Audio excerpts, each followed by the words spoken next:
So I've only posted one other video besides my son just woke up.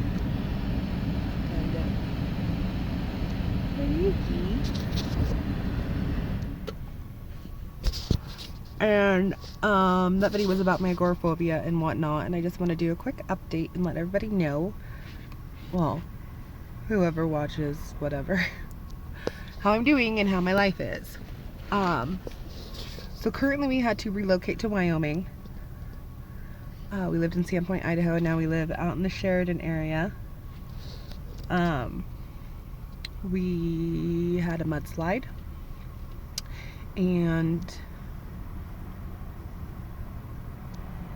it's kind of hard to talk about still. It was about 2.5 weeks ago, and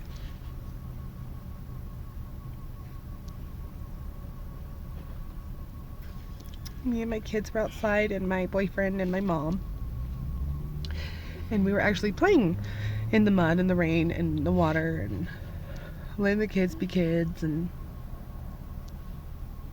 wondering when the road was going to wash out down the road,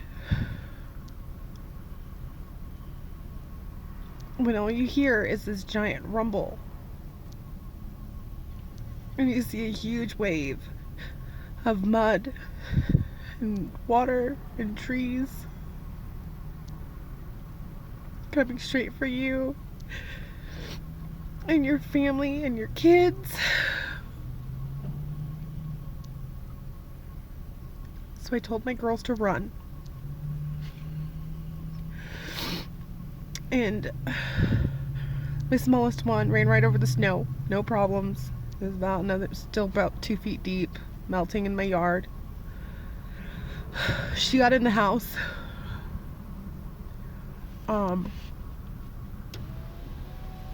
My daughter fell in the snow a couple times.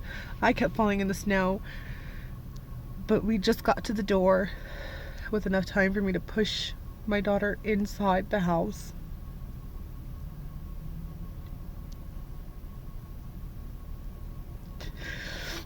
And I was pinned against the house.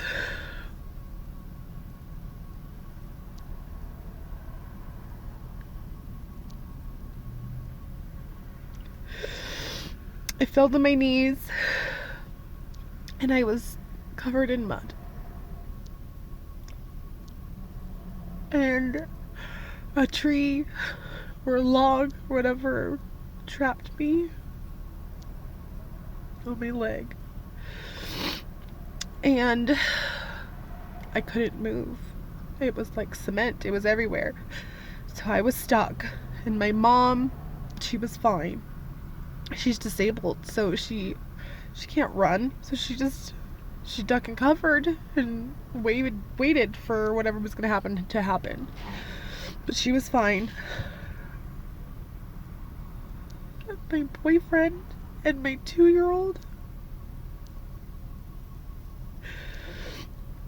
he wrapped him in his coat, and they just leaned back and went with it.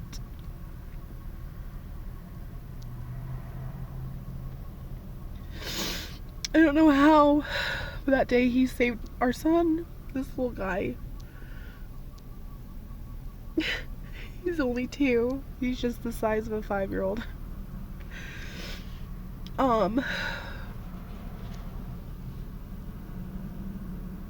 You know, you see things like that happen on TV all the time, and you think, holy crap. I'm so glad that can never happen to me until it does.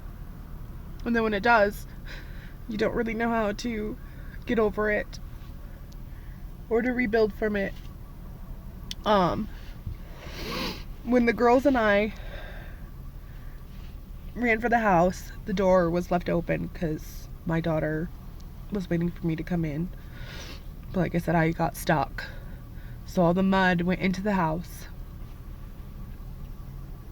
The house is ruined.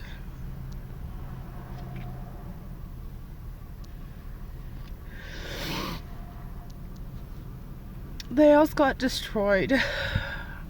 There's at least 2.5, 3 feet of mud in my home.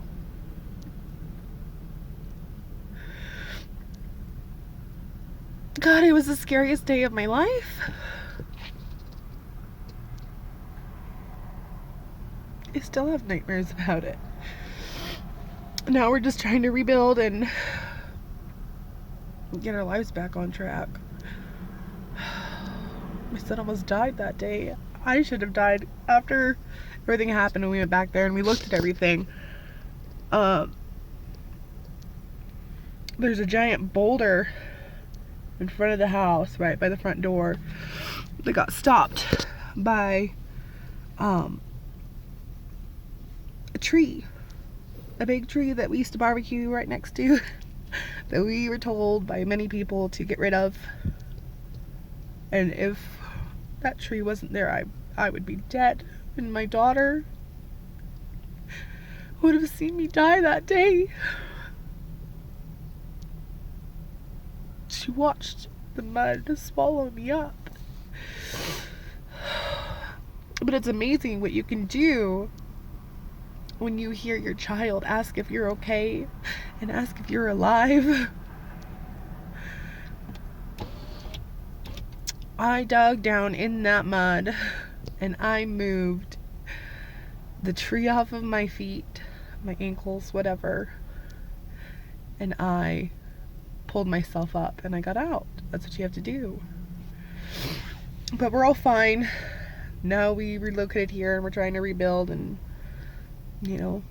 everything we have had lost. But other than that, we're okay.